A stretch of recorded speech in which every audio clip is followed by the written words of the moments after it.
Well, some churches have pulled together in Jackson Parish to open a resource closet at a local high school. Kenya Ross reports.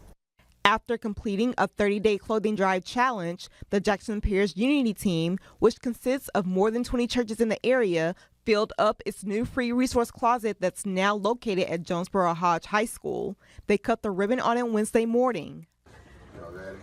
3, 2, 1.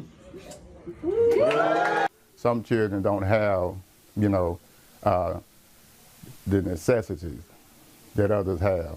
So this made it possible that they won't be left out. Mayor Harris of Jonesboro said the idea of this resource closet happened after a couple of tragedies took place last year off school campus.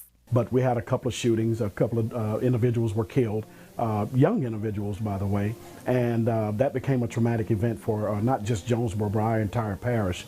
And it was an event that sparked me to have a collaborative meeting with, leaders in the parish.